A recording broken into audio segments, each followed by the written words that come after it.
Good. Yeah, so really nice to meet you. You too. And it's a little while since you wrote. So how have things been in the interim? Well, I'll give you a short synopsis of where I've come from. Hmm. I was raised evangelical, and I really rejected that as a kid. I think I was hyper sensitive to the evil in the world and Mm. hyper aware of all the bad in the world. And I couldn't reconcile how that could be from a good God. Mm. And so it either wasn't true, or there was really this sadistic God that um, rewarded loyalty and punished everyone else. And I couldn't reconcile all of it, and so I rejected it and became an atheist very early Mm. on. And I was really content with that for my whole adult life. Mm. And when I had kids, I didn't want to influence them, but I was honest with them about how I felt. And when they would ask, I would tell them, you're going to have your own journey and whatever, feels natural for you. And Mm. dad believes this and I believe this. And so I had a great influence on them as their mom. When I say I don't really believe there's anything other than this, that holds a lot of weight. And and then 5 years ago, I spontaneously got curious. Mm. I just got curious, and I found it so exciting. Um, there were a couple little things that kind of poke holes in my absolute atheism, and it was just enough for me to like really let go of it Mm. and just allow myself to wonder. Mm. And I started reading different books and going down different paths, and knowing I became a compulsion where I knew there was a truth, but I hadn't found it. Mm. And I felt really lost with it, but I also felt it was very exciting. I really enjoyed entertaining everything. Mm. And it was kind of destabilizing for my kids because they had gone from this mom who had these firm, steady beliefs, and now I'm saying things like meditation and energy, and that really freaked them out. And I realized that this journey kind of needs to be personal Mm. until I can wrap my head around it, because it was just destabilizing. Mm. And so that's where I to where I am now. Um, I haven't had a direct experience of direct knowing, but I feel I have a lot of glimpses and I have a lot of bliss moments. And I feel like I'm coming closer to my true nature, or to understanding or knowing it to myself. Mm. Um, and I hear you talking about the conditioning that we do, the conditioning that society and parents do with children. And I feel like there's an inevitability with the conditioning, right, to function in society. But I wonder how much I can maybe correct that. My kids are teenagers now, and so they kind of repel my advice at this point, and that's fine. But I just kind of, one of the things after listening to you, I just kind of want to know how I can help guide them. Well, really, the easiest way is to direct them towards any kind of creativity that inspires them, because all creativity comes from the body of wisdom or effortless being rather than the mind. And so you're putting them on track without them realizing that that's what you're doing, because lots of people, if they've been a musician or an artist or a writer or poet or performer, um, those skills, they can only come from our infinite nature.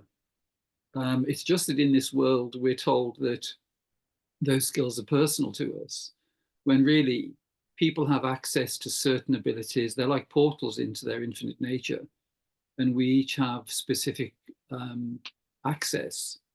But the the ability to align with one's infinite nature through creativity is something which is really the most joyful thing as well. It's the way to move away from the mental realm or the dualistic realm in general. and it's just something which is progressive, because with any kind of creativity, it tends to be progressive because it evolves as we go along. So I would say for children in general, that's the best solution, because putting concepts to them doesn't really work. But the concepts aren't so important. What is important is to align with our infinite nature and to be able to do that effectively. So lots of people I speak with, they were encouraged creatively from quite an early age. So people who, were musicians or artists or writers, and it's something which has just kept the door open. And it tends to be that creative experiences can also result in euphoric, almost spiritual experiences. Well, they are actually spiritual experiences. It's just that we're not told that that's what they are. So that would be the initial one, simply. And then also demonstrating the ability to function from one's infinite nature is something that we can do. And that's a really powerful one as well, because especially being their mum, they're fully familiar with your frequency, and they have been since before they were born. So they're in alignment with that. They know much more than you realize, because they're fully tuned in.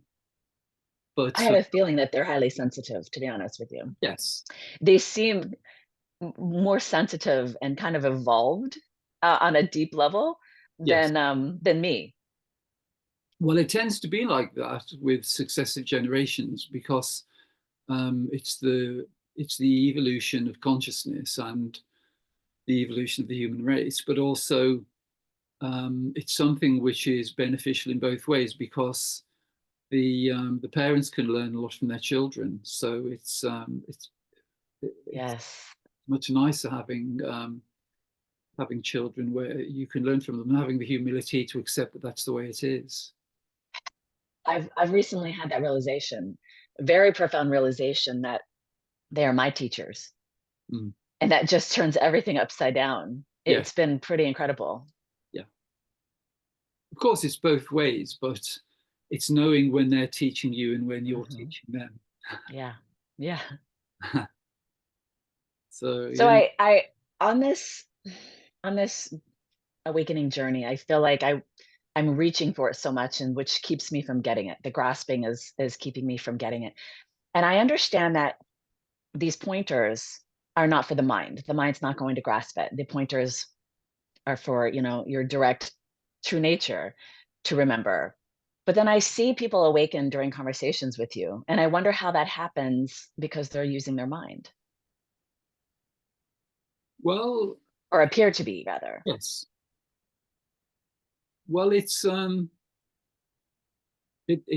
which isn't, it's slightly mysterious, but there is a level where there's some clarity in the way it functions, which is that in most conversations, they're actually held in the subject object mode. So we've been conditioned into individuality. So most of the time we're having a conversation, we're speaking as though we really are the person. But when unity consciousness becomes familiar, and you realize that there is this single field of beingness and consciousness, which everyone and everything is already, then that field is something which is already available to everyone. It's just that overlaid on that is the dualistic mode of experience.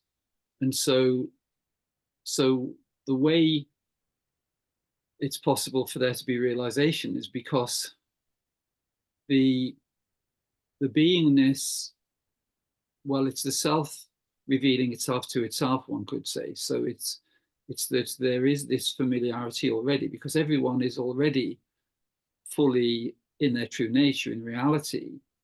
It's only that there's a little program saying, oh, no, you're not. But when that field of unity is shared, then it becomes available in a conscious way. So that's why it's beyond the mind, really. Okay. So let's That's have a look. fascinating. let's Yes. let's see where Jodi is, or where Yes. the infinite being disguised as Jodi is. Yes. So you've watched some of the conversations, obviously, Mhm. and do you feel clear on the distinction between impersonal being and the personal mode of experience, would you say? Yes. Fantastic. So let's just have a look to see the forms arising in this moment. So, so could you just let me know if there are any thoughts appearing? And are you familiar with the idea of using impersonal language too, Jodi? Because Yes. that can help just to align with infinite being. Great. Yes. Okay, so yeah, so using impersonal language, if we just go from subtle to gross, so maybe beginning with thoughts, then emotions, and then sensations, and then we can have a look at any forms appearing in the room or outside the building. Okay. So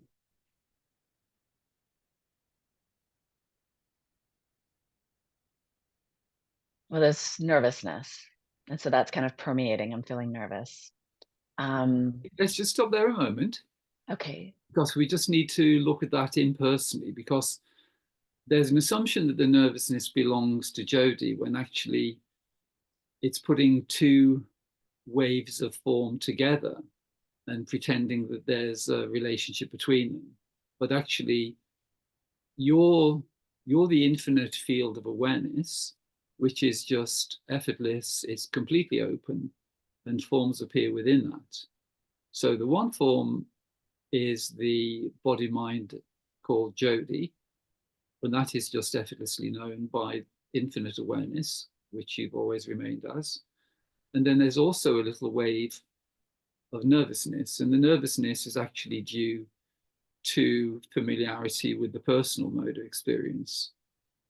So with the nervousness, that also is a wave and it's independent. So if we look at them and describe them independently, we could say there's impersonal effortless awareness of the body mind sitting on the seat.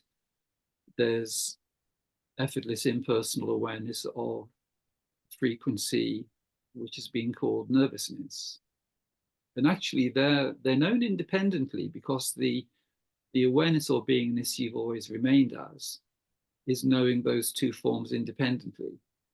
It's only the conditioning of personalization which has encouraged us to put the two together, which has a sort of energetic compromise on our And experience. can you say again the two versions of nervousness?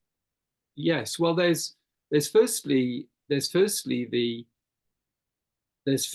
direct knowing of the body mind. So just effortless. So for there just to be effortless impersonal awareness of the body mind. So there's the body mind sitting on the seat. There's awareness of the hair on the side of the face. There's awareness of the clothes on the body, of the seating, and then also there's an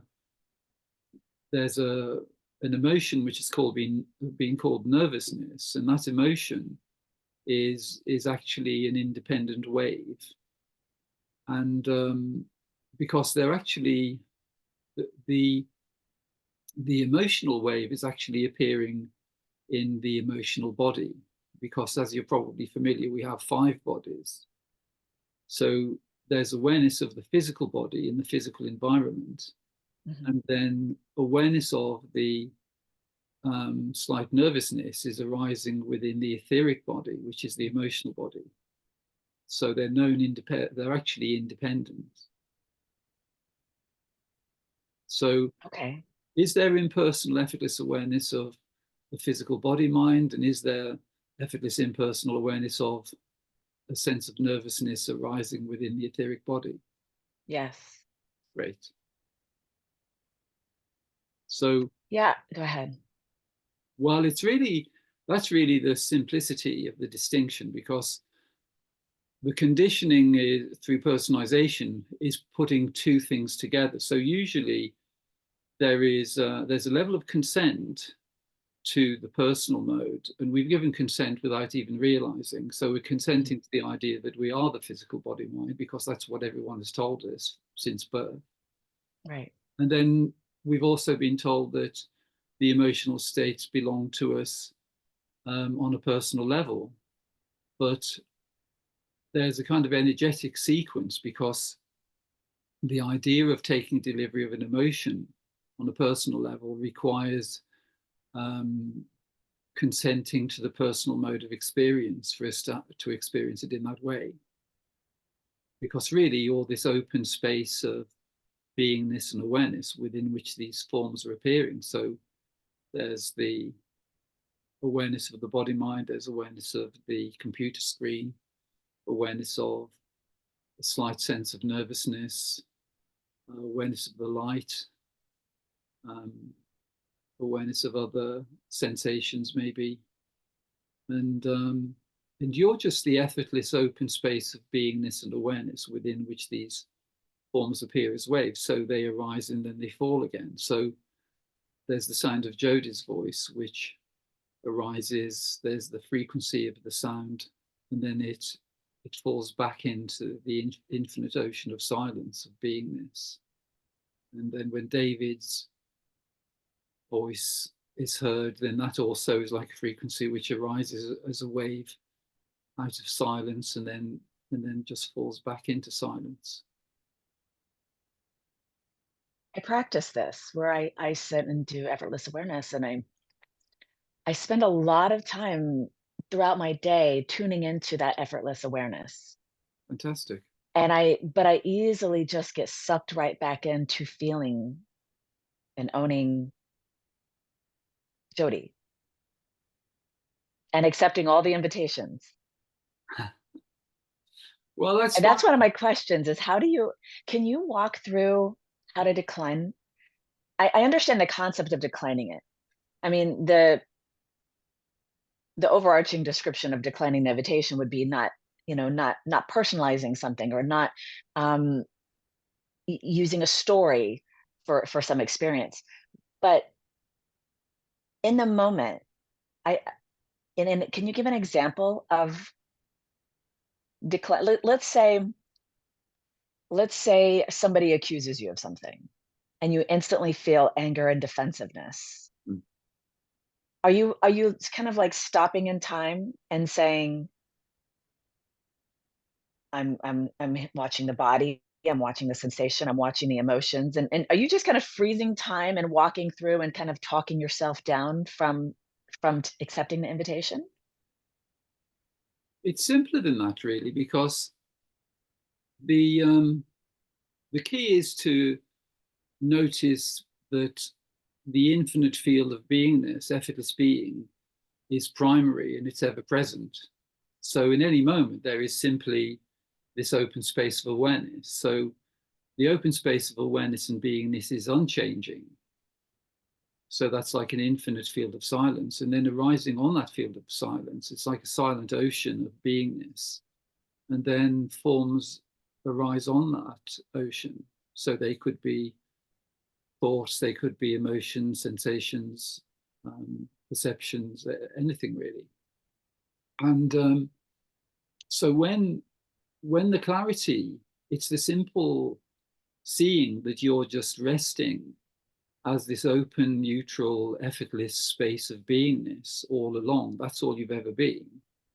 And then there's the conditioned mode of stepping into character as Jodi.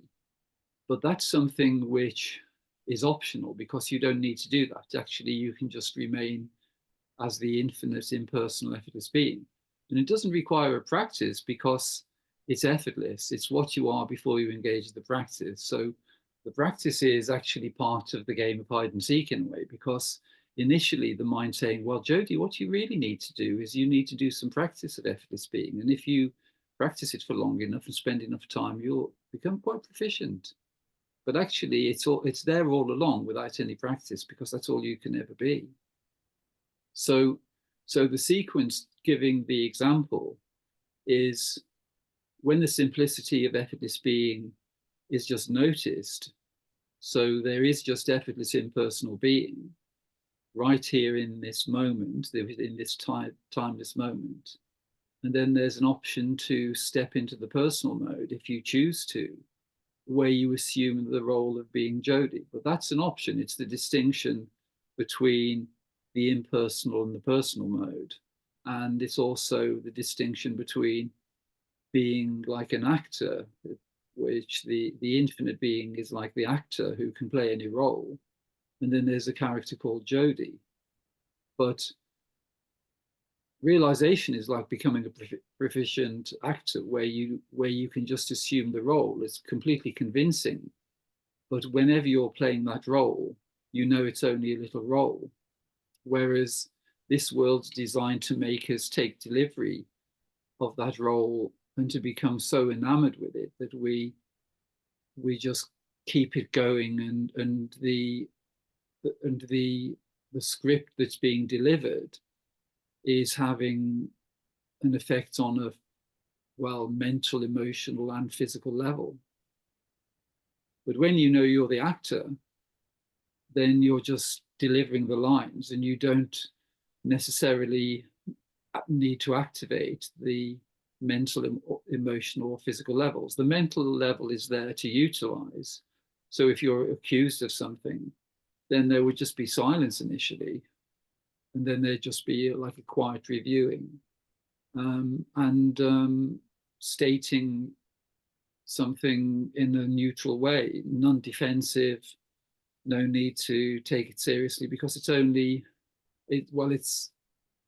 really based on whatever is being leveled at you is based on misperception anyway, so you don't really need to take it too seriously. What if an emotional reaction has already begun? Well, if it's already begun, what you'll find is that when you see the sequence, when you see that effortless being is already, excuse me, is already fully present, then the emotional reaction is something which will become like an alarm to you, because you're just resting as neutral, effortless, impersonal silence, which isn't perturbed by anything really, mental, emotional, or physical movement. And so if there's a little invitation into emotional reactivity, it's like a little alarm going off saying, hey, Jodi, are you sure you want to go here? Because it's Yeah. optional, you don't need to. So gradually you'll find that you won't be triggered by them. It's familiarity with the personal realm, because we've been practicing without even realizing for a little while. And so we tend to adopt those modes without realizing that that's what we're doing. And the whole of the dualistic realm is actually designed to put us into mental, emotional, and physical compromise, because it's like an energy game that we're playing. And I was amazed your description of this world and the creator of this world. What age were you when you realized that? Um, Probably like 13 or 14. Fantastic. I I come from a lot of generational trauma, and I had this just hyper awareness of all the bad, and that just to me didn't go with the word benevolent. Mm. It Yes. just did not go together. Mm. And so I embraced atheism like with a breath of fresh air, Yeah. because oh, finally there's not some my it was so dystopian what I was expected to believe. Yes. Mm. Yeah. I have Fantastic. I But have it, another question. Oh, I'm sorry, go on.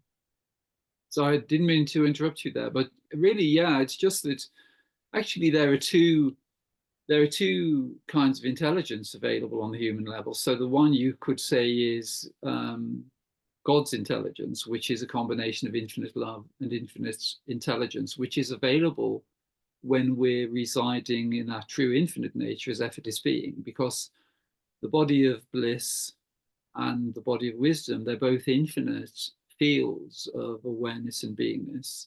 And even though they're called bodies in the kosher system, they're actually self-illuminating. So they know, they're kind of knowing themselves rather than being known by the person. So the personal mode only emerges in the mental body.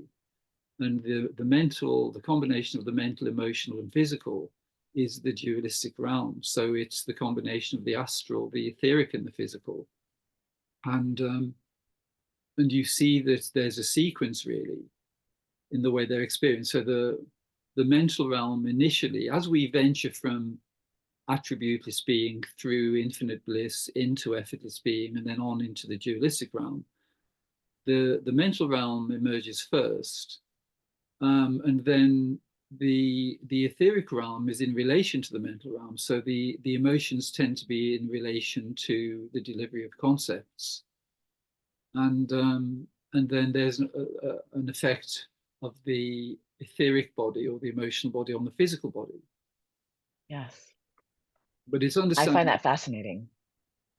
well, it simplifies lots of things to do with health, Yes. mental, emotional, and physical health, because when we realign with our true infinite nature, which is neutral, impersonal, indestructible, then the dualistic realm becomes optional, and we can regulate the degree of the degree of investment in the mental, emotional, and physical realms, and the energy which is withdrawn from the investments that we've been making without even realizing, um, actually gives us much greater potential in terms of our infinite nature, because lots of investment is counterproductive. Really, lots of people are investing hugely in the dualistic realm, maybe 80, 90, 95%, without even realizing that they're doing that. And it's very depleting. I think a lot about this, and I spend a lot of time actually thinking about the amount of energy I'm putting into it. It feels like it feels like I'm on a ride where the momentum won't even let me step off it with my mind identification.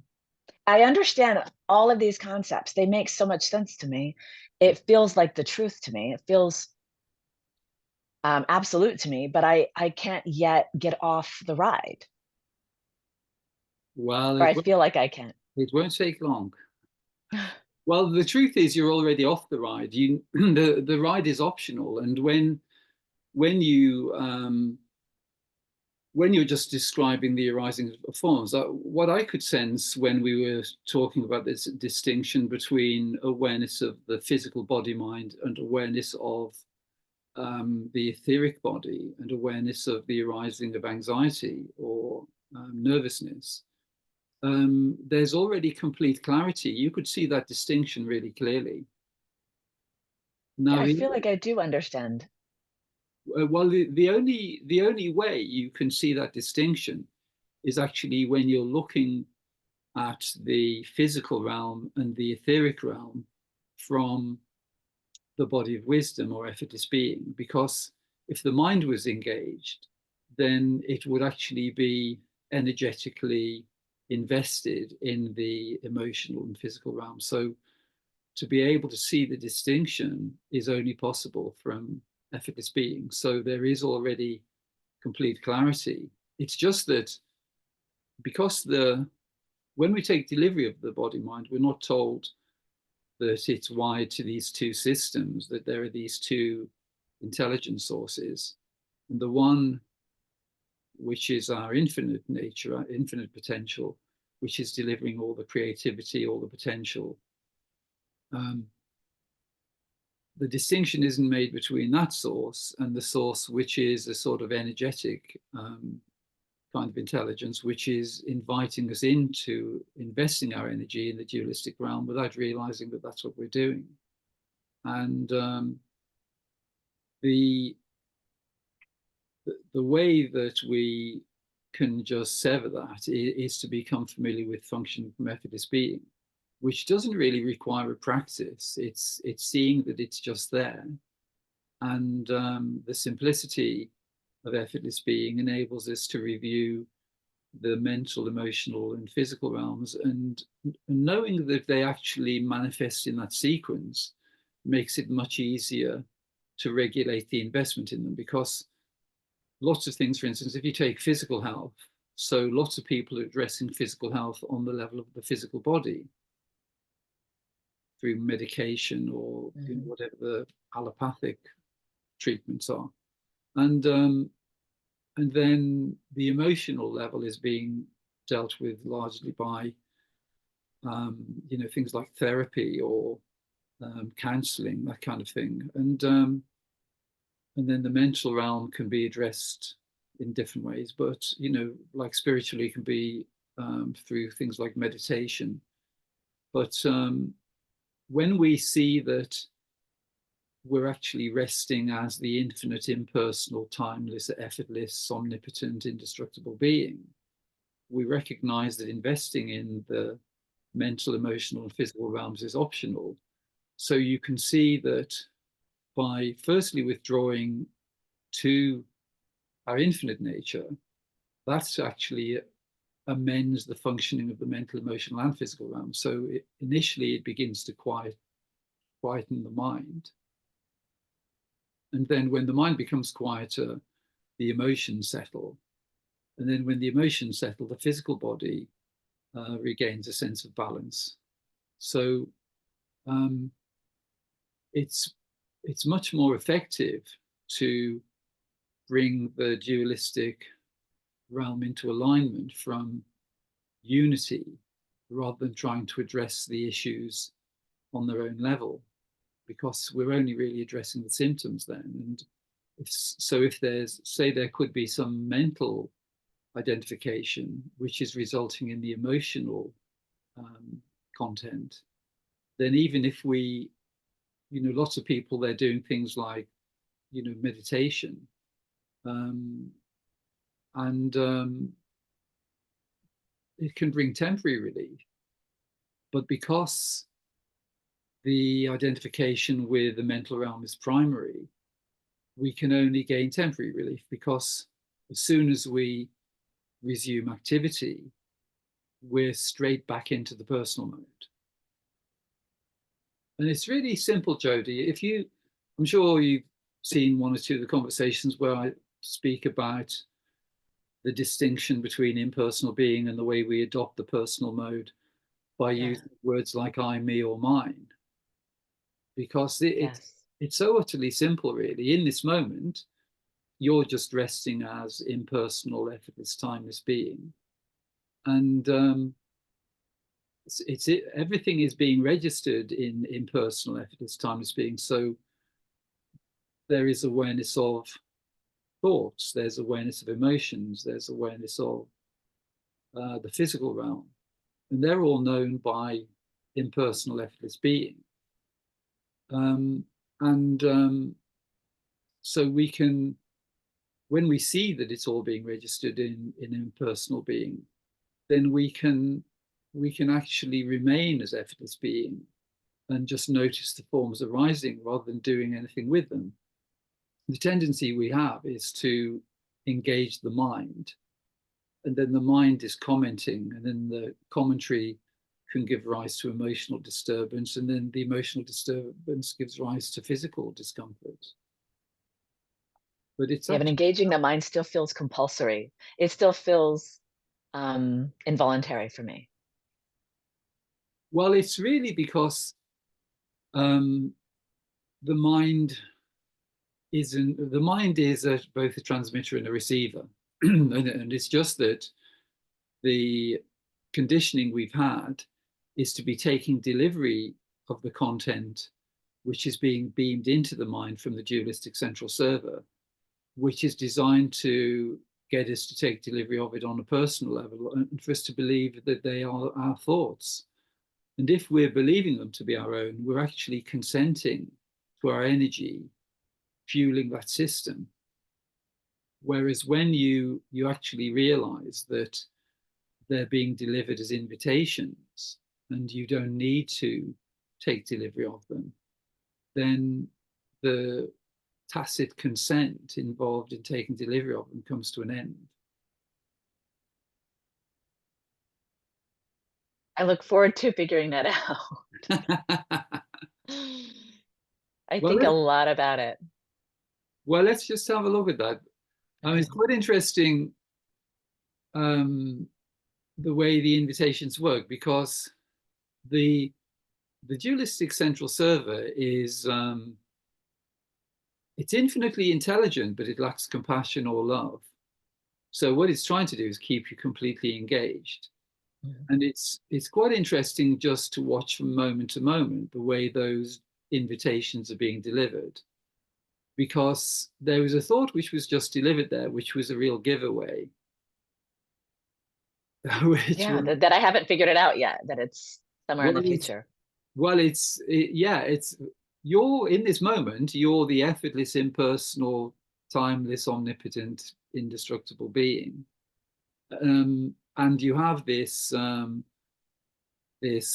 transmitter and receiver in operation, which you weren't told actually it's a transmitter and receiver. You thought it's all yours.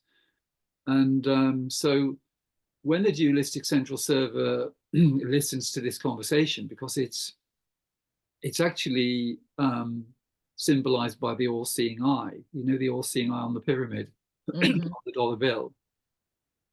And so it's watching everything. So it's watching this conversation, and what it's trying to do is to distract you from the simplicity of seeing your true infinite nature, which is ever present.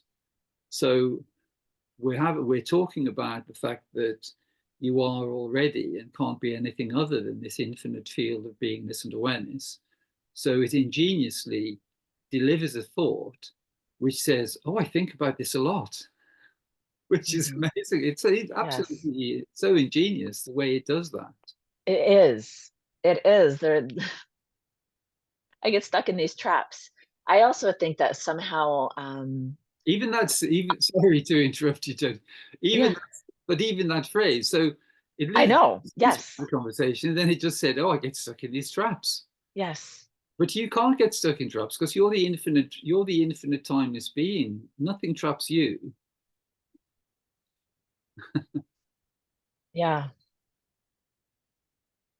yeah, And it is an inversion because um, what's clear is that you brought incredible clarity into this human experience because you knew on a very deep level that um, this dualistic realm wasn't your home. There's something strange about it.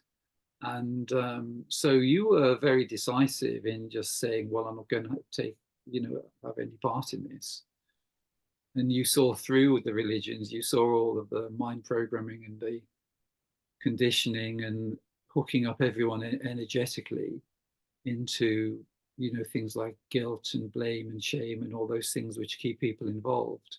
yes, So you didn't play that game, which was really, especially at that age, sort of 12 or 13, because lots of people wouldn't have the clarity or the confidence to do that, especially in the sort of environment you grew up in.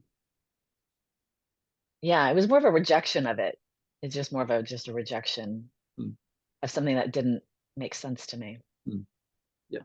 And how were your family about Not happy. that? No. Not happy. Mm. Mm-mm. But No, that's, but I found peace. I found peace, a lot of peace once I rejected what I was taught. yes. And you know why you found peace? Why? Well, it's really because the acceptance of the programming, the conditioning, the religious programming keeps you engaged energetically. So you're investing in the dualistic realm and kind of consenting to that without even realizing. But you were just very decisive, and your intuition was actually at the helm there, and it said, "I'm not going to do this." So it brought lots of peace because the energy which was previously being invested was creating the mental, emotional, and physical turmoil, which is what it's designed to do. But And I because, think at that age, I could see the turmoil it created in those around me too. yes, yeah. Well, I'm sure when you were very young, you were just really completely open. For you to have retained that clarity even to the age of 12 or 13, you must, as a young child, you must have been really open. But quite often, the way I've discovered this just really through having lots of conversations, but for many people, it's the clarity can be affected by the environment we're born into. So being born into, a religious family and having those values put forward, it's like so many things are based on inversion. So it's because of your clarity that was inflicted on you in a way, because it was designed to distract you from the clarity. But even though at 12 or 13 you hadn't really had time to really sort anything out, but you just rejected it because you knew energetically that was a much more favorable solution. So you weren't investing in a system that you weren't happy about. Yeah. Yeah. That made more sense. Mm. So I had this glimpse come, and I'm very curious of trying to reconcile it with other things that you've said. So it came during a meditation. It was a really powerful experience. It's probably the only I've had other glimpses, but this was the most powerful that came during a meditation. Completely spontaneous. I don't normally get visuals when I meditate, but I somehow managed to really go into just a very quiet space. And it was like a show was shown to me. It was this spontaneous show shown to me. And it was metaphorical in the way it was presented, but I understood what was being presented. It was my true nature projecting the human experience. And it looked like humanity was on this moving wheel, and it moved to a song. And every sad violin note was war or grief or addiction. And it was the most beautiful thing I had ever seen. And I saw how beautiful suffering was. And I saw in my experience, I understood it was intentional, that it was by design, that and I actually wrote things down right after that I reread much later and thought, those aren't even my words. I would never describe something this way. But the idea was that our true nature wanted to experience all the sensations and all the emotions, and that it, you need to experience them as they arise, because that's the only way you can, like, hold on, I wrote it down because I don't even think I could restate it as good, but it was um, the part I really wanted you to hear. Well, I'm not seeing it immediately, but it was as though forgiveness can't happen, and true love, like the deepest love, can't happen without these painful human experiences. And it was the love was embedded in all of it. It was embedded in recovery. It was embedded in forgiveness. It was such the deepest love. And that was so beautiful. I could see how beautiful it was. All of it in totality together. Yes. And I had this feeling that there's always going to be a catalyst, because this was the design. The design was to feel all of it, to the ends of every emotion, to feel all of it and every sensation. And I was so emotional. It was the most liberating for a child who was exposed to a lot of trauma and addiction and thought a lot, hyper aware of the evil of the world. I suddenly thought it was all beautiful. And I stopped and I said, but my trauma isn't beautiful. It can't be. And I thought about it, and it was all of it, every bit of it. And it was just so liberating. And in that 24 hours, I got other information, which was that how music and art was made in God consciousness, and how when we see it and we're moved with emotion, it's because we're recognizing ourselves. It was like breadcrumbs for ourselves. And I had all of this other information just come to me spontaneously. And I wanted to ask you, because when you talk about suffering being almost like an overgrowth or demiurge, is that kind of there seems to be two suffering. There's your grief and your loss and your life experience, and then there's almost the getting stuck in that. Yes. And I had the realization that waking up is basically waking up to the beautiful song and getting to enjoy the song. And being asleep is basically waiting for the song to end. Like, when will it end? It's this painful song. Yes.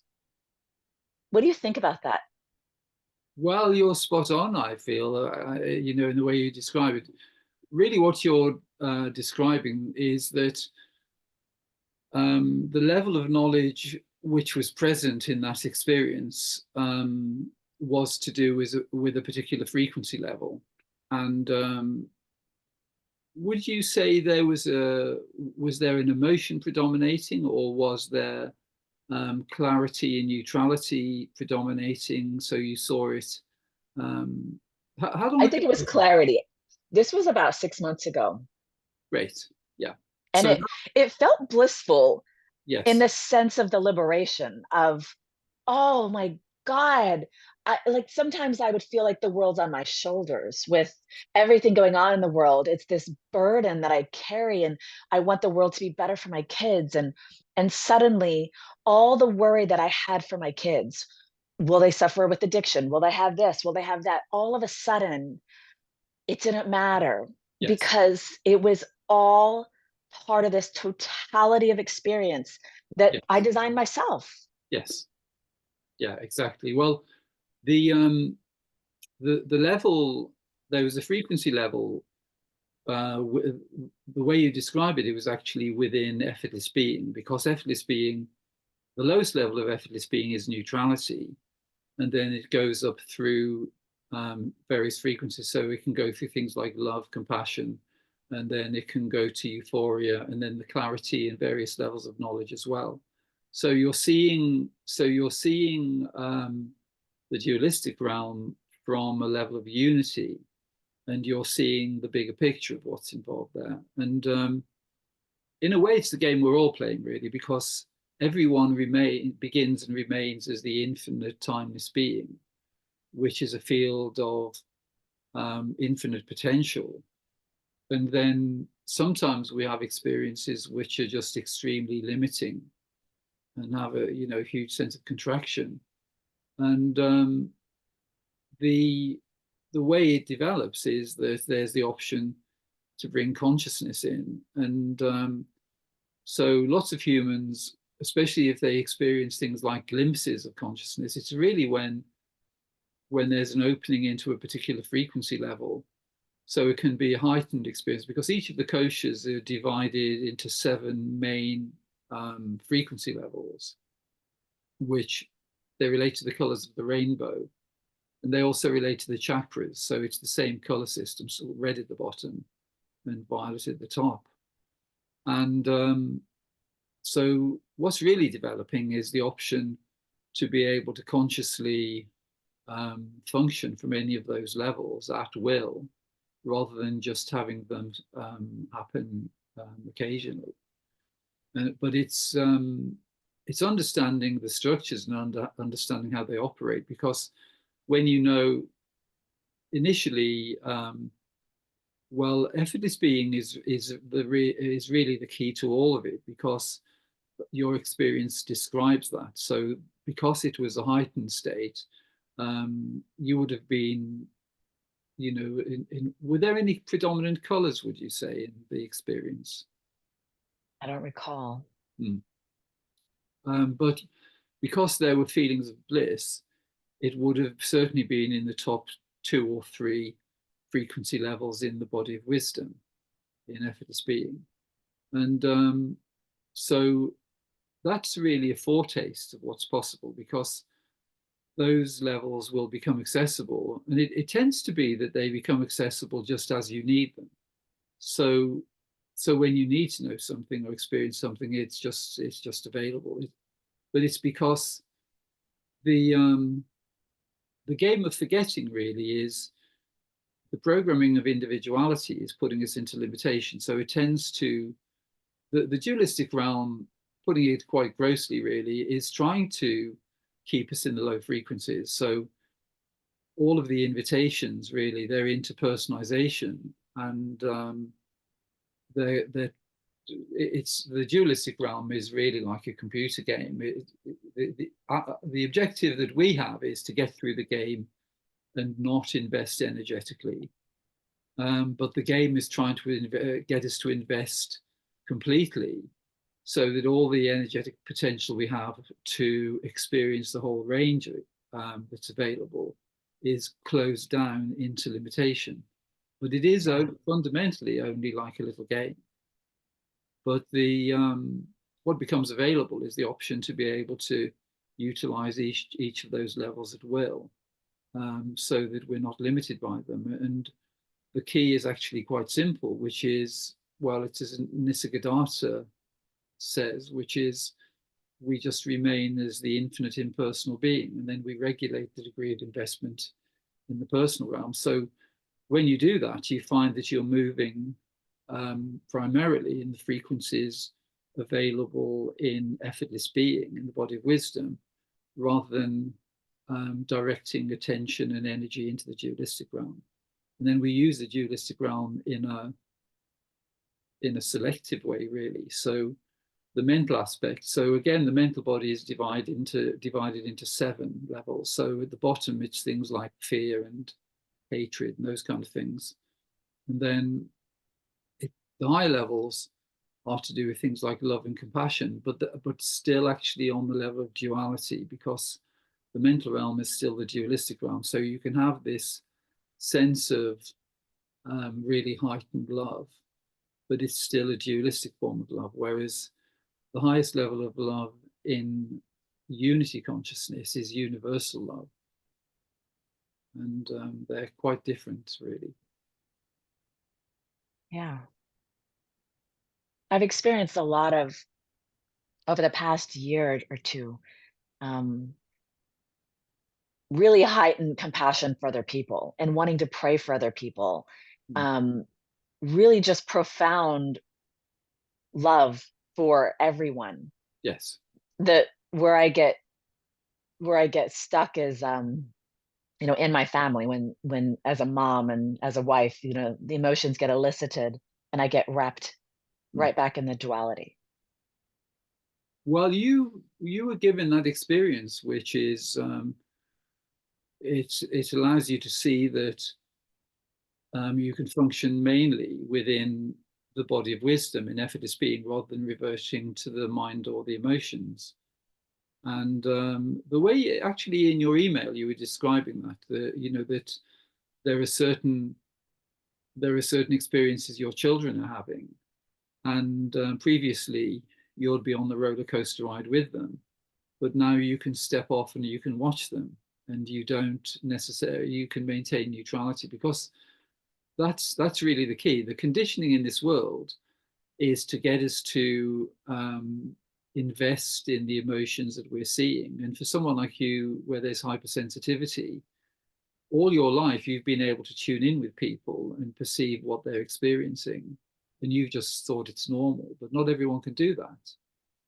But the tendency prior to realizing unity consciousness is that we're kind of drawn in energetically, so we can be having the experiences with them, which isn't necessarily the best way to go about it, because when you just maintain stability and neutrality, then you find that not only is that stability and neutrality available to your children because they're tuned in with you, but also there's the option for the arising of various solutions which will come to you, where you can just do or say something which can transform things for them.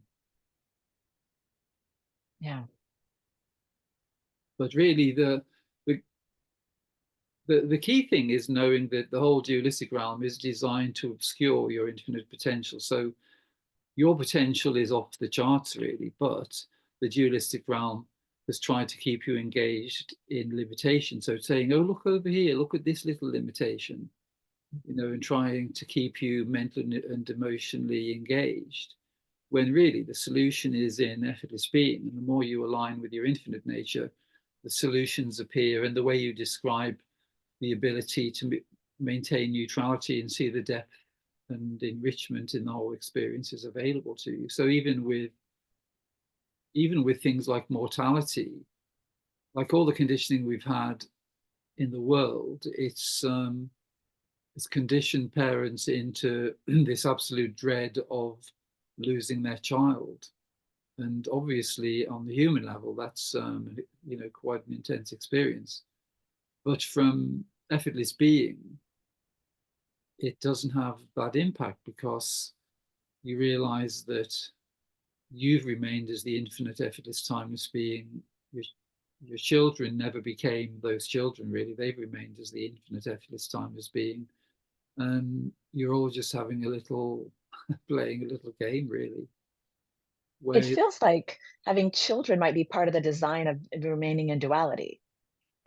well, it is. You can see it in different ways, because, as you were saying earlier, you can see all experiences in terms of unity or in terms of duality. So the unity aspect of having children is that you can hold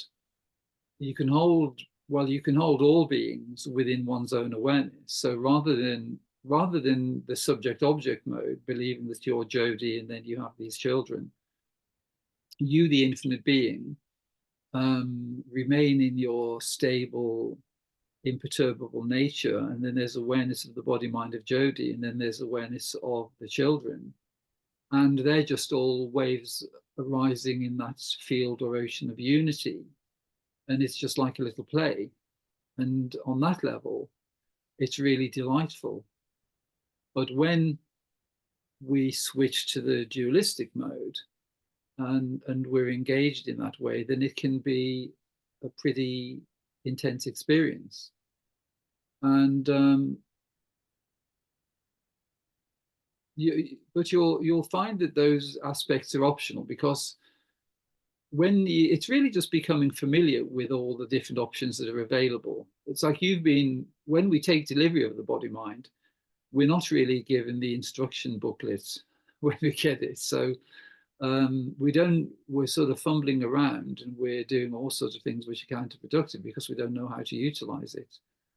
But gradually you become more proficient, and then you can utilize things in a conscious way. So given the example, say, of love, in terms of your children, there can be the experience of personal love in the relationship between Jodi and her children, but there can also be the experience of universal love, where you, the infinite, timeless, omnipotent, universal being, is experiencing these other forms arising within oneself, the infinite, imperturbable ocean, just as forms arising as waves. And it's a different experience. But those options are available consciously and selectively. So any aspect of unity consciousness or the dualistic realm is available to all of us. It's just really becoming familiar with the means to access those levels consciously, and to have the experiences we want to. I sometimes fall for the trap of thinking that, having teenagers or children will keep me from um, awakening.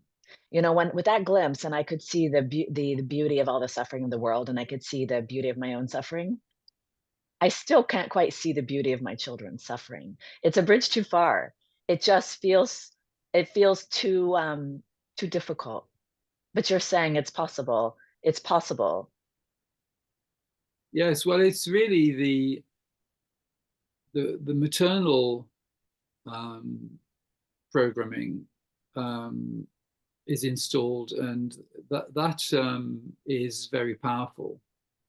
So initially, that tends to override seeing things, in the universal way, because there's a practicality, really. Because um, if you knew that your children were the infinite being and they were indestructible, timeless, and nothing really could affect them because they never became those little beings, You know, when you went to the beach and they were out in their dinghy, you might be a bit indifferent. So there is, especially as they're still teenagers, there is still that, there's that, it's the practicality really, which is why it's still there. Yeah.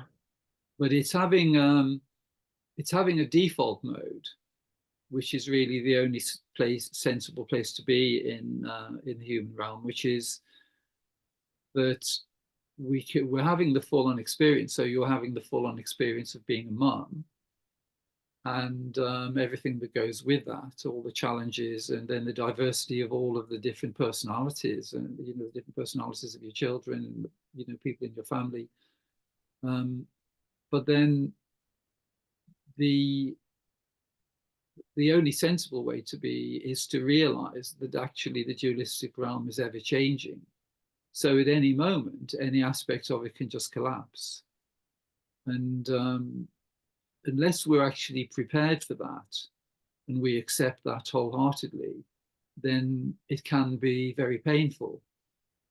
But the option is to be able to recognize that and to be able to switch from the mode of personalization back into impersonal being at any moment you need to. So it's a bit like, you know, probably when you were a teenager, if you went to the cinema and you were watching some horror films, it's just having a little strategy where you can just revert to disconnecting from the energetic investment from the movie by, you know, having something, you know, maybe you've got something in your handbag, so you put some makeup on or something instead, you know, just to distract you. But it's really just having that, and it's realizing that the intensity is part of the experience as you describe it, and it can be really exciting. But we can, because you're the sovereign being, you can determine how you have that experience. It's just that the consensus version in the world is all the conditioning, which is actually to put us into suffering and to put parents into suffering and put children into suffering, because that's all part of the energetic game. But when we realize that's the reason it's like that is because it's an energetic game, then when you realize that actually you're the sovereign being, you can determine the degree to which you invest in that. How much do you wish to invest in that?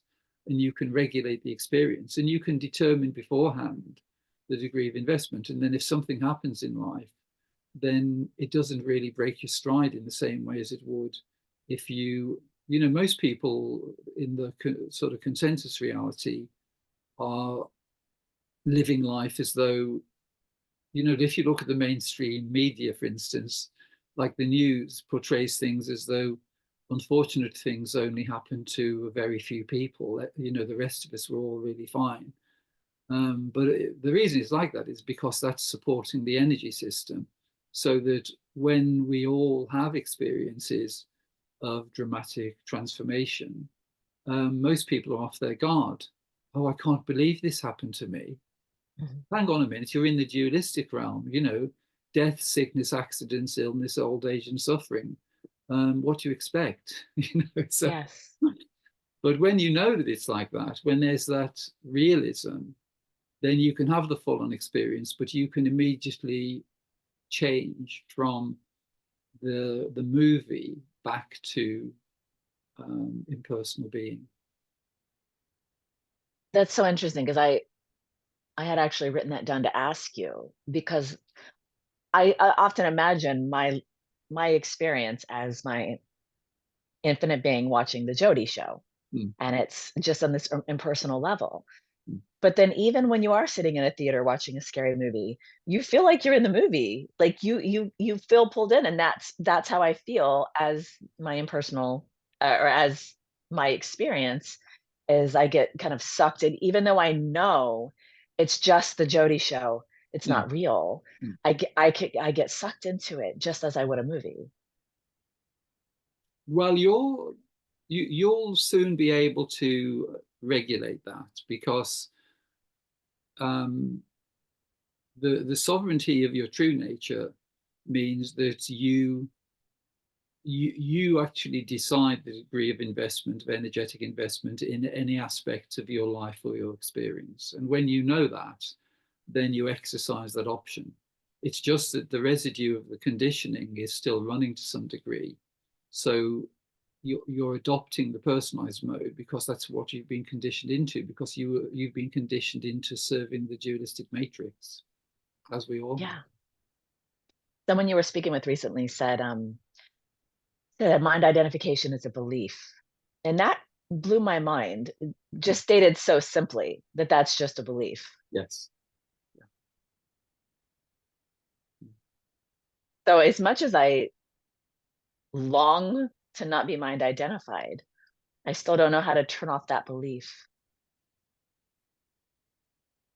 Well, it's quite simple, really, because you in this moment, you're just this open space of effortless, silent awareness and beingness, which is just neutral and it's just present and it's available for any form to appear within it.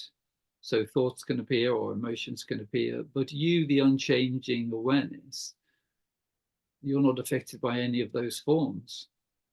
And then you realize that the personal mode is something which is optional, because there's still a tendency to be using words like I, me, or mine. And every time you do that, you're activating the character of Jodi. You're running the script to make it appear as though there really is this person called Jodi here. But actually, all there is this open, neutral, effortless space of beingness and awareness, which is the only thing you can be. And when you're just quiet, and when the mind isn't running personalized thoughts, and when speech isn't delivering personalized content, then you see it's either on or it's off. And actually, it's off most of the time. It's the personal aspect is turned off, and it's just impersonal being for most people. Like even the idea of like having a big ego. Having a big ego is really just using lots of words like I, me, or mine in your conversation. But that's all Yeah. it is, really, because there is no one, there is no ego, because there is only the infinite being. But you can give the illusion of there being an ego by saying I, me, and mine in lots of well, lots of different ways. It's really liberating when you say things like that. And you've said that the idea of karma or generational trauma carrying over, that's a personalization that we're adopting, that we are, yeah, we're voluntarily adopting. And that's so liberating, because there is this sense of, if I do this, it'll come. If I cleanse this, if I, but it's very interesting and kind of liberating, realizing that it's here right now, and that the personalization is what's standing in the way. Well, it isn't even standing in the way, because there's nothing in the way of your infinite nature, which is fully present here. It's only the option really is, do we use words like, oh, the only thing standing in the way is personalization? And when we deliver those lines in the theater of the human experience, then it gives the idea that there really is this person called Jodi and there's something in the way.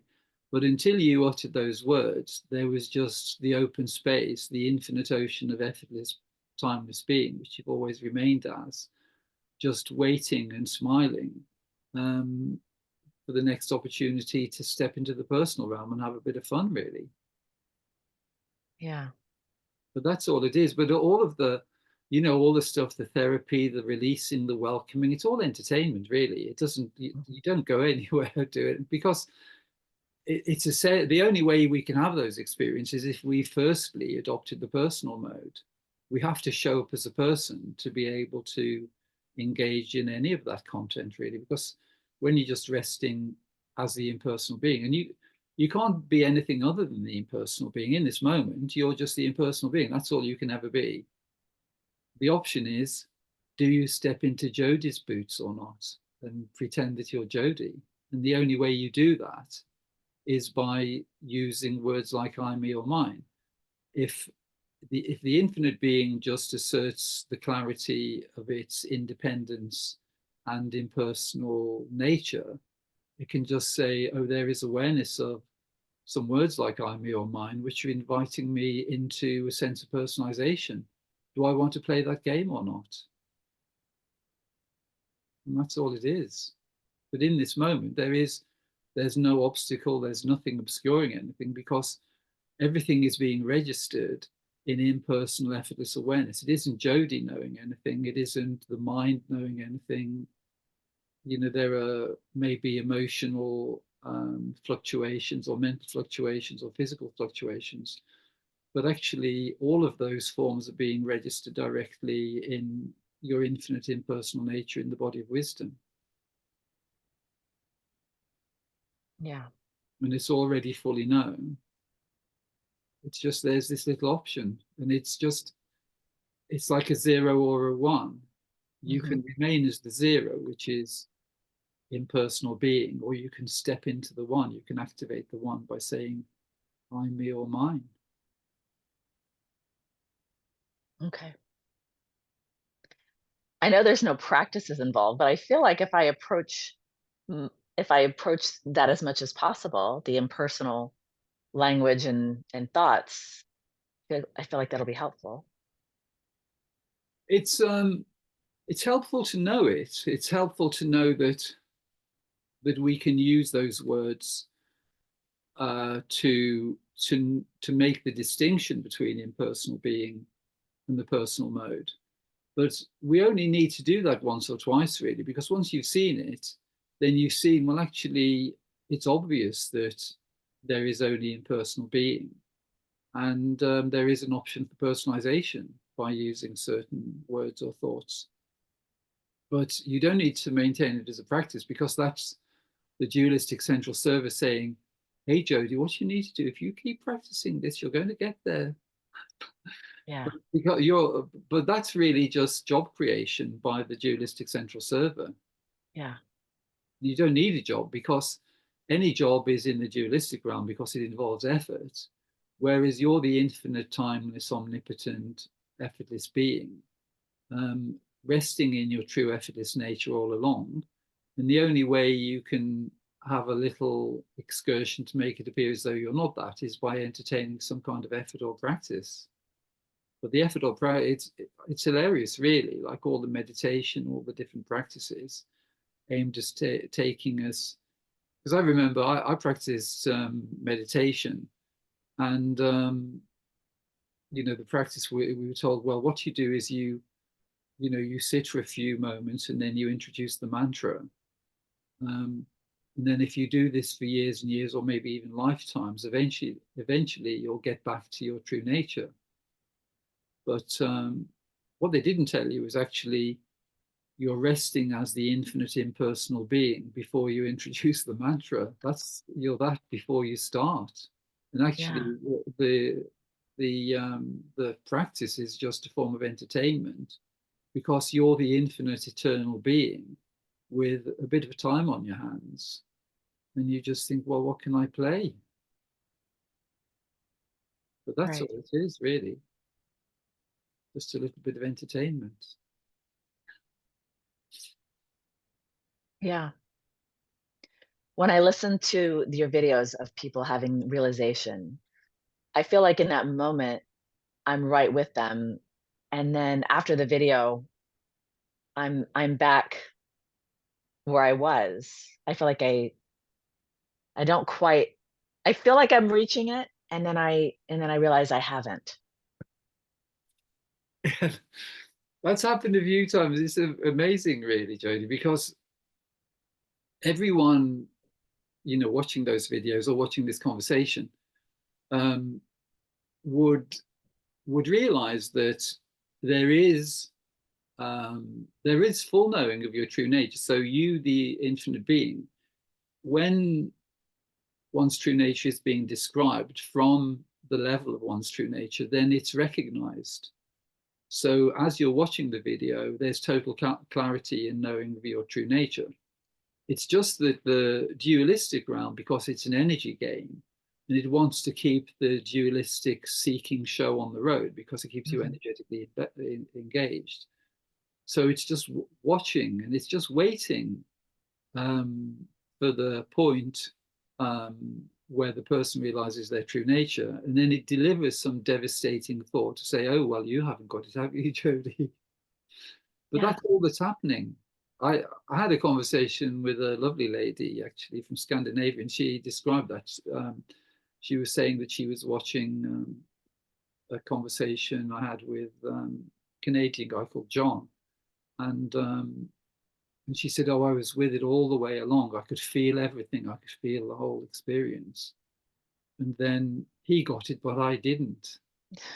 But all it was, the dualistic realm is so ingenious, and it's just playing pranks on us, really. So there's total clarity because the infinite being is knowing itself and it's following the whole thing and it's fully knowing itself. But then because nobody told us that this delivery system is bringing these thoughts into the mind as invitations to try to get us to believe them, and it's so ingenious and the timing's impeccable. So just at the moment where the other person realizes their true nature, there's a little thought delivered, "Oh, sorry, you didn't get it, did you?"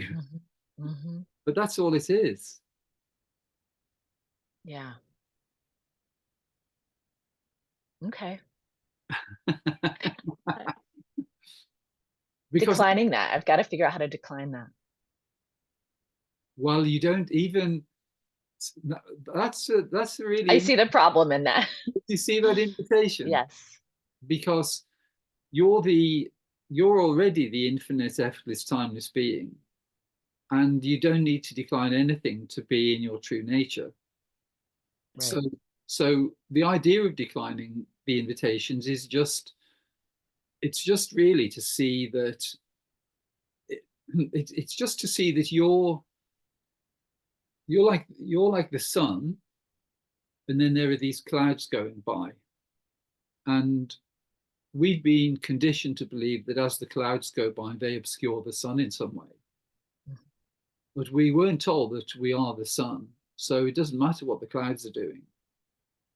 But the idea of declining the invitations really is just to stop believing that those clouds can obscure the sun, because nothing can obscure the sun Right. when you That are the makes sun. sense. Yeah. But it's just because the dualistic realm is so ingenious, and even the timing and the way it delivered those thoughts, it's fascinating to see it. Mhm.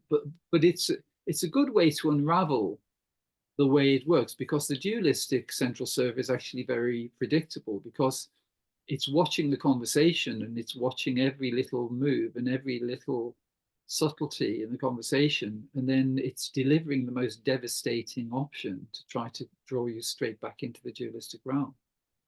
Yeah. Yeah. I get that. It's like the algorithm. It's completely personal Yes. to my thinking. Yeah. So you just, Okay. so all you need to do, you don't need to really decline anything. You just smile, because it's predictable in the way it functions, because you can just see what it's doing. But it's really only set up as a means of entertainment, really. It isn't something, um, because you can't be anything other than the infinite being. That's all you can be. It's just that the conditioning in this world is designed to make us identify with the personal realm, and we've been practicing that for a little while. But it doesn't. Even though we've been practicing it for a while, it's a bit like being on an exercise bike, trying to get to Sydney in Australia. You're never going to get there because it isn't connected to anything. Yeah. Yeah. That makes sense. I have another question for you about yawning. I yawn, Mm, particularly when listening to you or ideas like you or anything non-duality. I get this really repetitive, deep yawn, mm. and I can never figure out what's happening. but it doesn't. I'm not tired. No. Do you know anything about that? Yeah, well, it's taking in it's taking in more oxygen, but what tends to happen is the dualistic realm is trying to close everything down so you don't hear it. But the yawning is actually coming from your infinite nature, because it's actually energizing, um, and so it's putting you back into clarity, because the as you were saying earlier, you can see things in two ways. So the dualistic realm. But I used to find this. I mentioned it on the day I realized my true nature, where I was listening to John Wheeler, and suddenly I felt this real overwhelming tiredness. I just couldn't stop it, so I had to lie down. But I'd recognized by then, because I noticed, as you have, listening to people, it's sometimes the mind sometimes wants to shut you down so you don't hear it.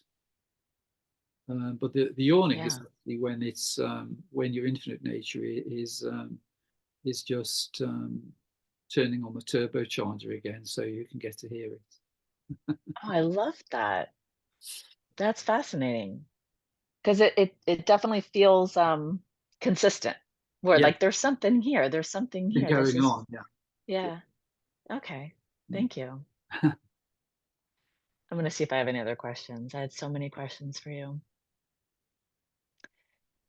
If we have time, you talked before about the Garden of Eden being an allegory to entering duality. Mm. Can you explain that again? Yeah, certainly. So the Garden of Eden represents effortless being. So when we're in alignment with effortless being, so you could say before we enter the dualistic realm, we're in the Garden of Eden. So in the Garden of Eden, there's no knowledge of good and evil. It's just forms arising equally and effortlessly. So there's no in effortless being, there is no judgment. There are just the forms arising innocently and effortlessly. In the same way as it is for very young children, there isn't really any distinction between good and evil. They can do all sorts of things, and they don't think, oh, this is bad and this is good. But the mental realm is a realm of duality. So, and it's a conceptual realm. So, within the dualistic realm, there are concepts of good and evil. So, when we direct our potential into the mental realm, then there's the potential for the concept of good and evil. So that's like eating the tree, eating the fruit from the tree of knowledge of good and evil. It's when we take delivery of the mental body, really. And then because the mind's saying, oh, this is good, this is bad, this is right, this is wrong. And then when we take delivery of the etheric body or the emotional body, um, then the effects of the dualistic mind are felt energetically in the energy body or in the emotional body.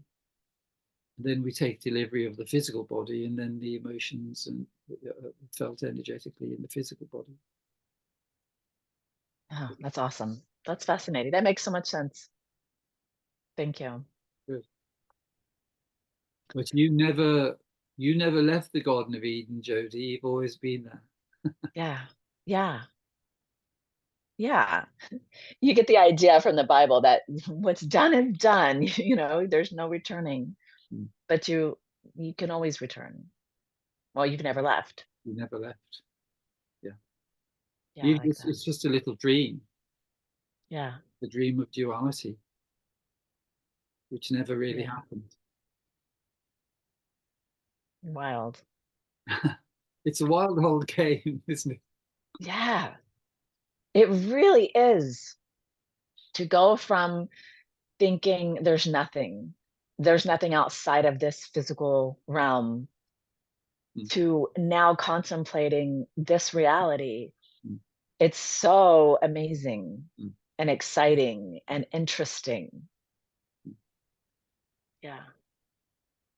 Well, we've overlooked our true potential, which is the intelligence of our infinite nature, because really, as it is with the Garden of Eden, when we function from effortless being, we're more like children, really. There isn't, the dualistic realm isn't really impacting, it's just much more um, innocent. And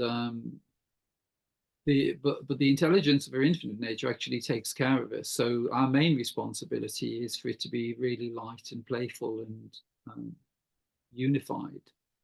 And then the intelligence of our infinite nature will guide us into the most amazingly progressive and expansive experiences. Whereas the intelligence of the dualistic realm will invite us into contraction and limitation and energetic compromise. And when you know that distinction, it's a really easy game to play, because any thought being delivered, any thought or emotion being delivered, which has a feeling of contraction, is coming from the dualistic realm, and everything, any content coming from your infinite nature has a feeling of expansion, inspiration, lightness, and joy. It's pretty easy to navigate, really. Yeah, that's awesome. Being able to tune into that would be really amazing. I love listening to the I'm last. going to tune into it. I can tune into it.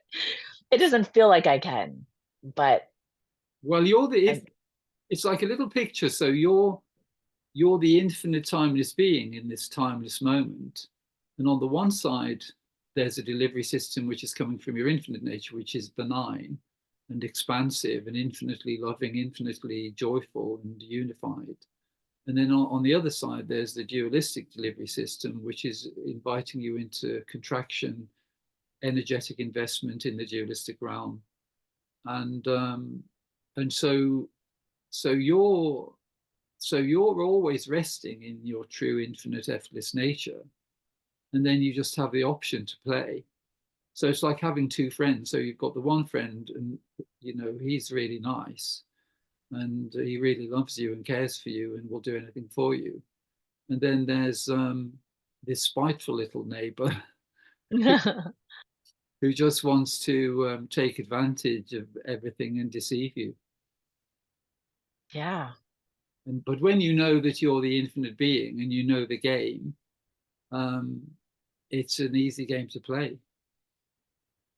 It's just that in this world, the um, the devious little neighbor um, is representing all of the aspects of the construct to do with taking responsibility for everything. So if you look at the religions, the governments, the health system, the legal system, the financial system, it's all part of the dualistic energy game.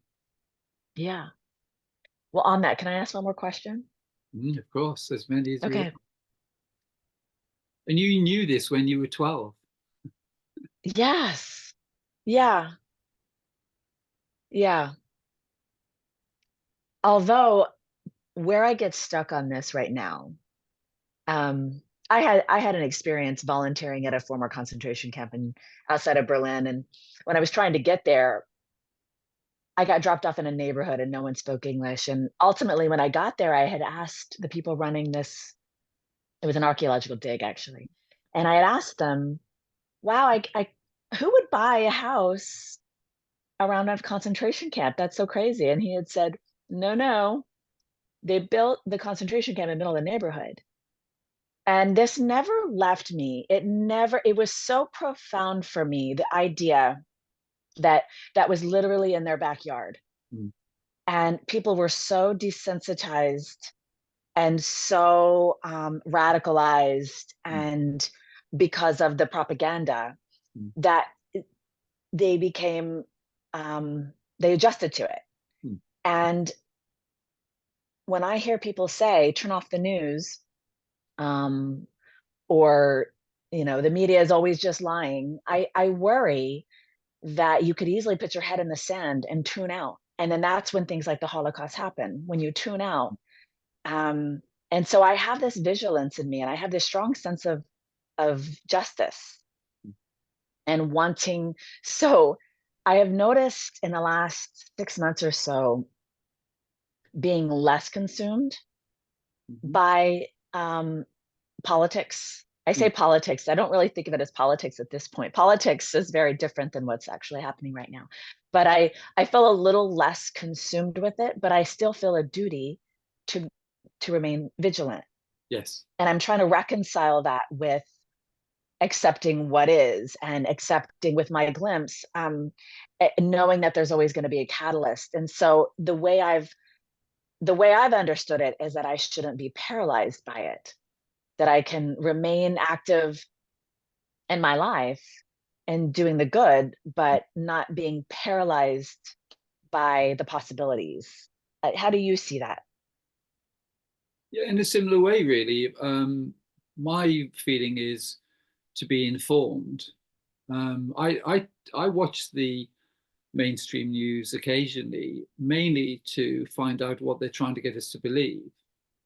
But the general approach I have is to be informed, but remain emotionally neutral, and to not become polarized, because um, most of the aspects in the mainstream are to do with polarization. They're to do with people Mhm. taking sides. And if you look at things happening, well, in the States or in the UK at the moment, you can just see that's really what's happening. It's to get Yes.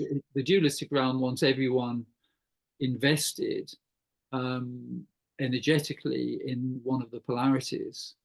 That's the main objective. It doesn't matter what the polarity is, as long as people are invested. What the dualistic realm doesn't want people to realize is that actually we're resting all along in unity consciousness. And when we're resting in unity consciousness, we're not investing in the polarities. And the dualistic realm has no energy, it can't derive any energy from neutrality. So being informed but remaining neutral is the key, I think. Yeah. It's hard to remain neutral with certain issues. I struggle with that, with family and um, particularly disinformation. It's hard to remain neutral seeing active disinformation. Yeah, but the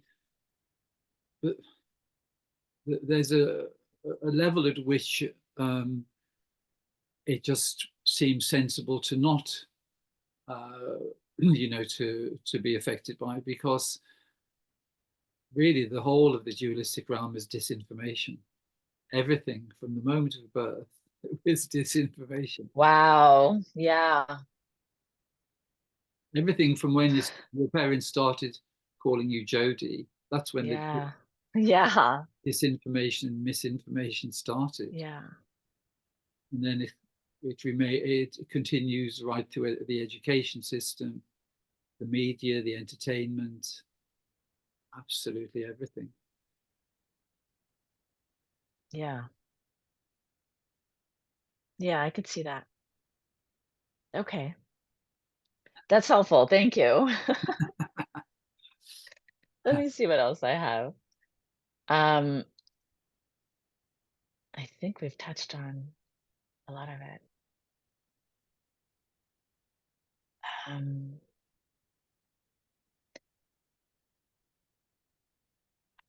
I think I may know how you would answer this, but it seems like a lot of people awaken with great suffering.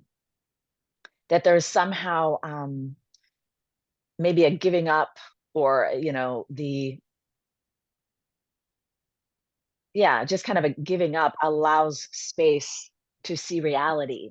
But if you're not suffering any, let's say you're suffering the normal amount, you're managing your suffering, Mm. it doesn't seem to have the same portal No, to yes, seeing reality. yes. Well, really, all suffering is due to an overinvestment in the personal realm.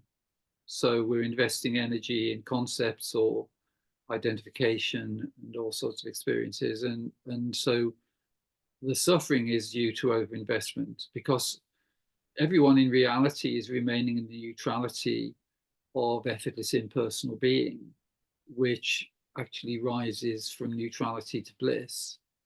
So any kind of suffering is not a distortion, because we're to turn bliss and neutrality into suffering takes quite a contortion, really, to do that. And so really you could say that the most extreme forms of suffering create a level which is it's no longer sustainable.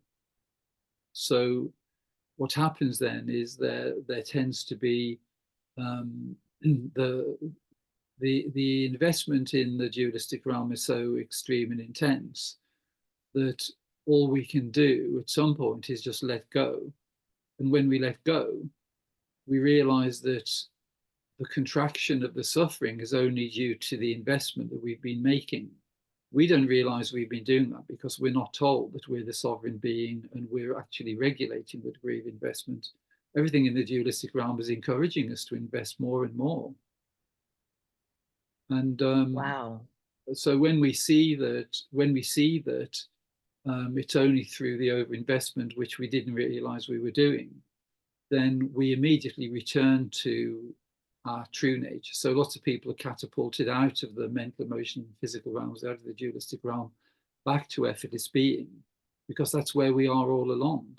It just takes, it's like Lester Levinson, he says, the human experience, it's a bit like getting a big needle and sticking it into our soul, into the body, and saying, oh, that's, and then you take it out and you say, oh, that feels really good when you take it out.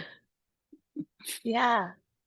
But it's I because, get that. Yeah, that makes well, that's what would be why people like when you have addiction, why it would happen so quickly as well, because it's a yeah, full investment that gets yes, immediately removed. yes, yeah. That's amazing. That's fascinating. And you see lots of examples of it, but it tends to be like that. And quite a few people I've spoken with have had Kundalini experiences in a similar way, where there can be an investment, an energetic investment in some aspect of the human experience, which can be really intense, some form of identification usually. So it can be, well, it can be addiction, but it can also be things like the addictive nature of relationships, or, anything really.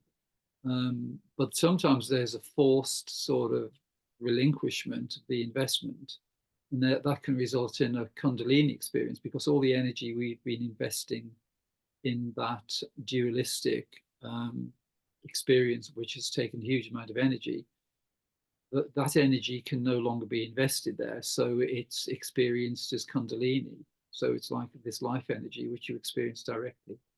Yeah. Oh, that's fascinating. That's really interesting to know.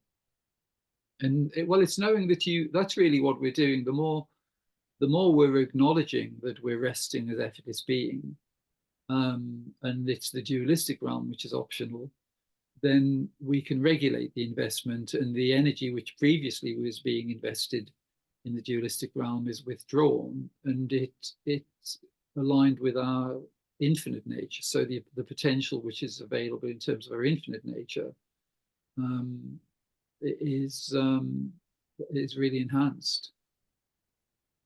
Yeah, So it's that's awesome. I'm I'm looking forward to that. I'm trying to withdraw as much as I can from duality. yeah. Well, it's the key thing. The key thing, Jodi, is it's the opposite really to the way we've been conditioned. So if you take your life experience, um, just looking at every aspect of it as it is now, you just have a sense of love and appreciation for your husband, for your children, for your life experience, your family, and on a day-to-day basis, just living from that level of infinite possibilities and adventure, really. And the more we do that, the more potential there is for our infinite nature to find its way into our experience. Whereas the dualistic realm is trying to distract us and divert our attention into the problematic aspect of the human experience, which is just keeping that whole game going. But it's only it's only the potential of our energy. You know, we have the light, it's like the light of consciousness shining through these pretty dark filters. And then we have those dark experiences, but it's only our light which is shining through them, which gives that experience. When we don't do that, then we can just remain in alignment with impersonal being and stay in the Garden of Eden instead. Yeah. That's awesome. This is helpful. Thank you so much. Good. Well, it's just the simplicity. The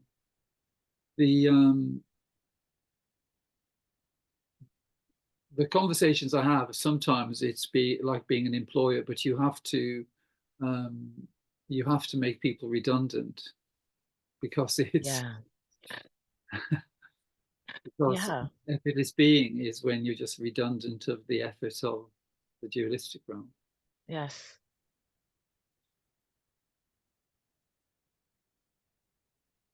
I love it.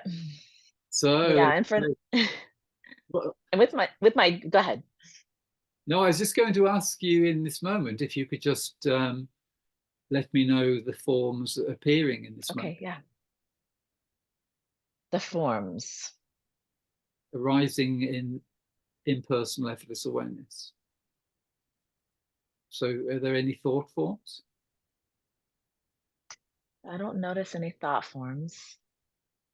Um, Okay, so there's let's a change that slightly. So we could just say there is impersonal awareness of a quiet mind. yeah, there's an impersonal awareness of a quiet mind. There's an impersonal awareness of feeling of a sensation of calm. Is that Of calmness. impersonal? Mhm. Of Great. calmness. Yes, that's great. Yeah. Wow.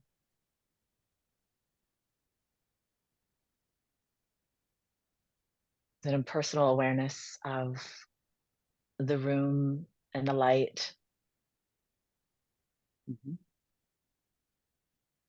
some body sensation. Hmm. Fantastic.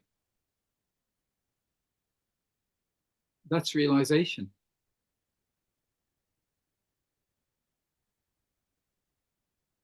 Mm, The infinite impersonal effortless being is aware of the sensations of the body, but there isn't identification with those on a personal level.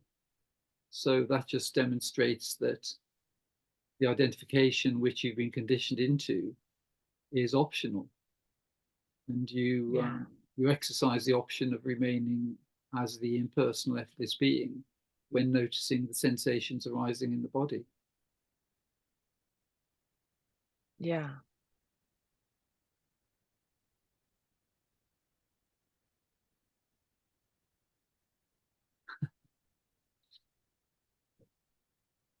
Yeah, I like to go back to that throughout the day of just taking it in an impersonal way. It's very calming to do that. Yes, It doesn't stick, but it's very calming to do it. I really enjoy looking at everything through that perspective. yes. Well, that's fantastic. But the main the way to experience that, though, is rather than feeling that you need to have any kind of practice to try to get back to it, it's knowing that you're already there. Yeah. And but it's just that what you can do by having those experiences is just to experience it more deeply, because it's always there, whatever the Yeah. form are appearing. Yeah, I just forget. I just forget. I'll get wrapped up Yeah. with family or something and forget. But I always get very excited to remember it. Fantastic. I always get really excited. There's something so exciting about it that's like, "Oh, yeah, this isn't me at all. This isn't me at all. This is me." And then I kind of take that in, and I just find it so amazing. Yeah, well, it's yeah, but you're lucky really in that you have, even though you have a family, there's the time available where you can just Yes. rest as effortless being. But it's doing it not as a practice; it's just doing it for the delight of knowing that that's what you are, and it's knowing it's always available to you. Yes. And it is progressive, because you'll find that aspects of the conditioning which seem to be quite intense, generally they begin to dissolve, and then the ability to function from sovereignty and see the distinction between the expansion available in terms of your infinite nature and the contraction related to the dualistic realm, that just becomes really obvious. And that changes things energetically, because you're no longer investing in the dualistic realm Yes. without realizing. And then that has a kind of exponential effect, because any little invitation into contraction is seen for what it is, and you just don't buy it. Yeah. But there is already, the way you describe it there is already full realization. There's functioning from impersonal effortless awareness. And no, You know what it is? It's the invitation of not feeling the quiet that makes me think I'm not there. I have this concept in my mind that when the realization happens, there will be quiet. yes, And because I don't have that, I think I'm not there yet. It hasn't arrived. that's an ingenious one, really, and it's a very common one, because it's usually the last domino to fall, because it's maintaining the idea that realization has some experiential component, like calmness or quietness. And so we need to stabilize this silence for it to be there. What Mhm. that does, it keeps the pendulum swinging between silence and activity. But when you realize that you're the open space of awareness within which both silence and noise can be experienced, you don't need to favor one over the other, because neither of them are touching you, because they're both changeable experiences. They're part of the ever changing, while you're the never changing, fully aware of the changing forms. I needed to hear that. I know that, but I needed to hear that. Ah, Can you experience? wonderful. Let's just have a little look at unity consciousness as well, Jodi. Okay. So, Okay. um, so unity consciousness is actually very simple, because it precedes the dualistic mode. So it's really just it's just resting as the field, the open field of awareness. So the way to just be aware of that is initially just by, well, you could just look around the room, see the forms appearing. So any form that is arising in the field of awareness is arising within the infinite being you've always been. You're this open space, this ocean, and everything is arising as a wave of form within that ocean. So the items of furniture, or the windows, or the view, or whatever the form is, and also the body mind. The body mind is a form with it has particular qualities and abilities, but it is also just a form. It has a sense of localization. It has sensory capabilities, mental capabilities, emotional capabilities. But you're the you're the infinite open space of beingness, which is completely effortless, and all the forms are arising within you, the infinite field. Yes. And to That was experience, part of sorry, sorry. That was part of my glimpse, was recognizing that I am every form, every emotion, every sensation, all of it, that it was all within me. it And is, that but not it. It's because you're an infinite field, right, so it's a boundless field right, right. or ocean of beingness. So Yes. even the furthest galaxy is appearing within you. Yeah. Everything is appearing within you, because you're infinite and boundless.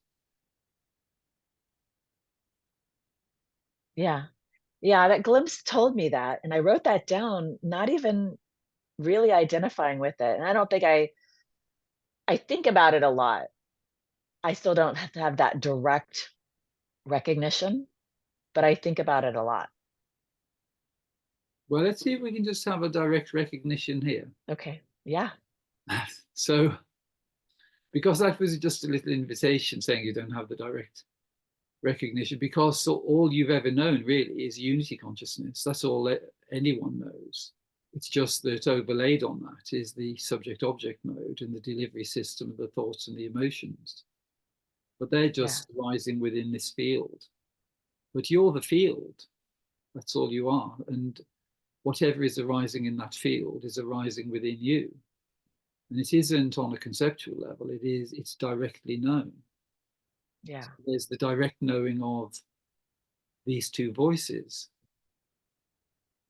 And they're both known. They're known equally, actually, even though the one's more familiar than the other one. But the forms, so the images on the screen, or the objects in the room, or is there a view through a window? Mhm. So Do you want me to just go ahead? all the forms through the window are rising within that infinite field of awareness, which is what you are. Yeah. And it's just that there's the secondary option, which is the subject object mode, where you're looking at it from this, because there's this an aspect of the technology of the human body is this sense of localization. That's just like a piece of technology or an option to experience from this the sort of point value. And that's just another form arising within the infinite ocean. But because of that, um, it's it makes the subject object mode seem quite compelling. But actually, when we just look to see um, all the forms appearing, then we just see that the body mind is just one form appearing within that field. So we can see the arms and the legs of the body mind. We can see the table, the chair, the computer.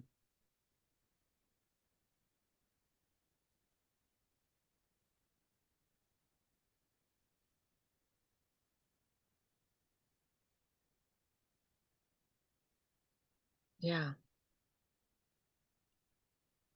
I still feel the subject object, but That's okay.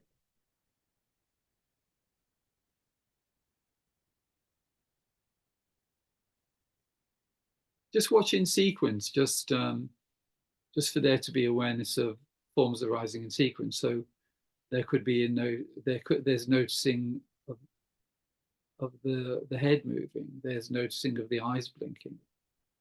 There's noticing of breathing happening.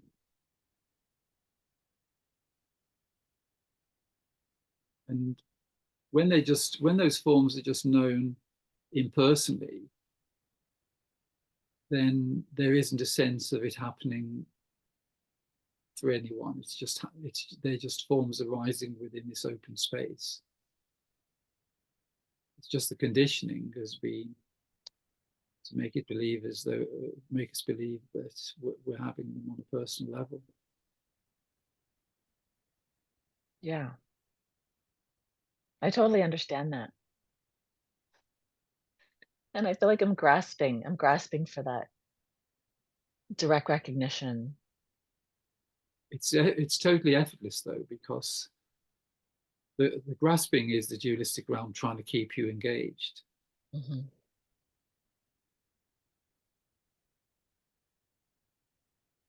Yeah, I see that.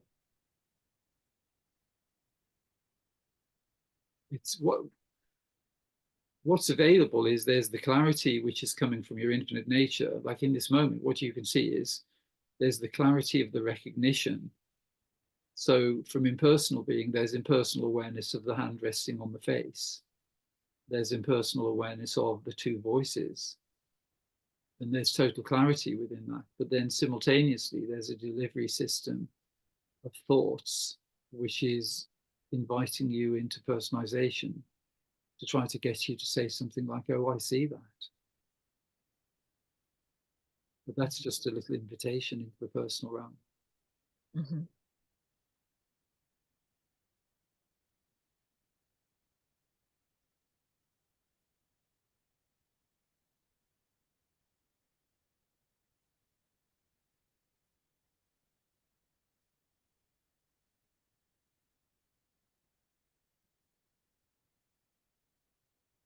Again, I feel like I have to sit with it. I feel like I have to sit with it all. But I know that's another invitation.